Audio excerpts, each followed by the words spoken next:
तो स्वागत है दोस्तों आपका एक बार फिर से मेटावर्स मेगाबाइट्स में। तो लास्ट लेक्चर जो हम लोगों ने देखा था वो था हमारा डेसिमल टू ऑक्टल। तो अभी ये हमारा जो लेक्चर है वो किस पे बेस्ड है, octal to decimal using recursion. तो यानी कि ऑक्टल वैल्यू को हम डेसिमल वैल्यू में कन्वर्ट करेंगे किसके थ्रू, रिकर्शन के थ्रू। तो चलिए स्टार्ट करते हैं, ठीक है।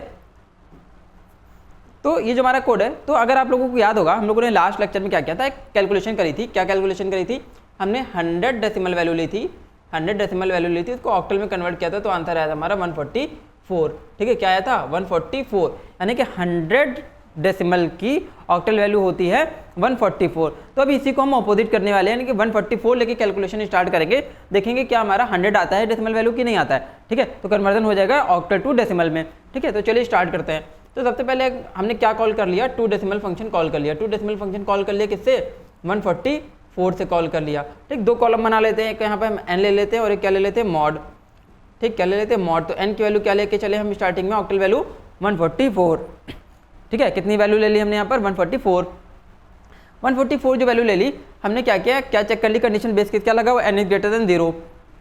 तो n क्या 0 से बड़ा है, हाँ n 0 से बड़ा है, ग्रेटर है, कंडीशन ट्रू है। कंडीशन ट्रू है तो मॉड फाइंड कर लेंगे। मॉड क्या फाइंड कर लेंगे, n मॉड 10। तो n मॉड 10 यहाँ पर कितना आ जाएगा 4, यानी कि जब भी किसी वैल्यू को 10 से मॉड करते हैं तो रिमाइंडर क्या आता है हमारा, लास्ट वैल्यू आता है। तो लास्ट वैल्यू कितनी आ गई यहाँ पर 4 आ गई, ठीक। इसके नीचे क्या स्टेटमेंट है, mod plus 8 into, mod plus 8 into, तो मॉड कितना है 4। तो क्या कैसे एक्सपेंड कर देंगे, 4 प्लस 8 इंटू 2 डेसिमल, 2 डेसिमल किससे कॉल हो जाएगा 14 से, यानी कि n डिवाइडेड बाय 10 से। तो n डिवाइडेड बाय 10 कितना हो जाएगा यहाँ पर 14 हो जाएगा। 144 डिवाइडेड बाय 10 14 आ गया, 14 से कॉल हो गया। तो अभी अपडेटेड वैल्यू किससे कॉल हो गई यहाँ पर, फंक्शन ने खुद को अपडेटेड वैल्यू से कॉल कर लिया, 14 से कॉल कर लिया।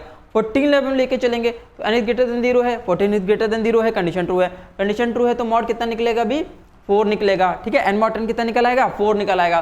तो कैसे एक्सपेंड कर देंगे इसको, 4 प्लस 8 इंटू, ठीक है। फिर अंदर आ जाएंगे, फिर से क्या लिख देंगे 4 प्लस 8 इंटू, ठीक। अभी 2 डेसिमल फंक्शन कॉल हो जाएगा, किससे कॉल हो जाएगा 1 से कॉल हो जाएगा, ठीक है। तो क्यों 1 से कॉल हो जाएगा, क्योंकि n डिवाइडेड बाय 10 यानी कि 14 डिवाइडेड बाय 10, 14 डिवाइडेड बाय 10 कितना आ जाता है 1 आ जाता है, 1 से कॉल हो गया।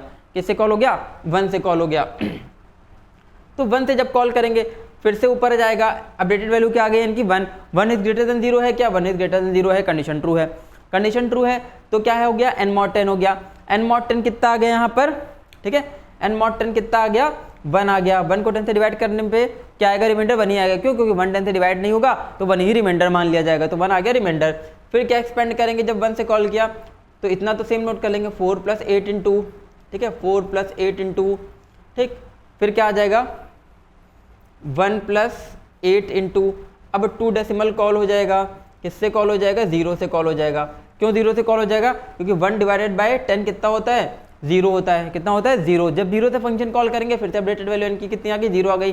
0 से जैसे फंक्शन कॉल किया तो यहाँ पर n इज ग्रेटर देन 0 है, क्या n इज ग्रेटर देन 0 नहीं है। कंडीशन यहाँ पर क्या हो गई फॉल्स हो गई। कंडीशन फॉल्स हो गई तो डायरेक्टली कहाँ पे रिडायरेक्ट कर देगा, ये कहाँ पे पहुँचा देगा रिटर्न सम वाले स्टेटमेंट पे। रिटर्न सम वाले स्टेटमेंट पे आएगा तो क्या रिटर्न कर रहा है यहाँ पर सम रिटर्न कर रहा है। तो सम की वैल्यू क्या ली गई ऊपर 0, यानी कि इसका आंसर क्या रिटर्न कर देगा, ये डायरेक्टली 0 रिटर्न कर देगा, ठीक। यानी कि बेस केस फॉल्स हो गया, इसने क्या रिटर्न कर दिया 0।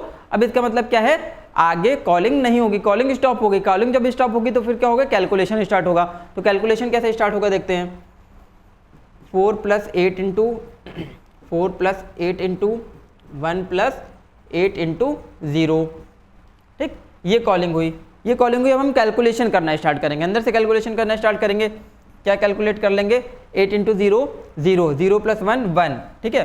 तो क्या आया कैलकुलेशन, इनर मोस्ट ब्रैकेट का 8 इंटू 0, ठीक। 8 इंटू 0 कितना हो गया 0, 0 प्लस 1 1, ठीक, ये आ गया। अब इसको कैलकुलेट कर लेते हैं, कितना आ गया 4 प्लस 8 इंटू, इस ब्रैकेट को कैलकुलेट करेंगे, 8 इंटू 1 8, 8 प्लस 4 12, ठीक है। कितना आ गया 12 आ गया, ठीक। फिर क्या कैलकुलेट कर लेंगे 8 इंटू 12, 8 इंटू 12 कितना आता है 96 आ गया। 96 प्लस 4 कितना आ गया 100 आ गया। तो देखो हम लोग क्या लेके चले, तो ऑक्टल वैल्यू 144 की डेसिमल वैल्यू यहाँ पर कितनी आ गई 100, जो कि यहाँ पर एकदम करेक्ट है, ठीक है। तो इस तरीके से हमने कैलकुलेट कर लिया क्या ऑक्टल टू डेसिमल, ठीक। तो इसका आप स्क्रीनशॉट ले लो, मैं फिर से बोल रहा हूँ, आप इस कोड का स्क्रीनशॉट ले सकते हो, स्क्रीनशॉट लेने के बाद जैसे मैंने एग्जीक्यूट किया है पूरा स्टेप बाय स्टेप, उसी तरीके से एक अदर वैल्यू लेके, ठीक है, अदर वैल्यू लेके खुद से एग्जीक्यूट करके देखोगे।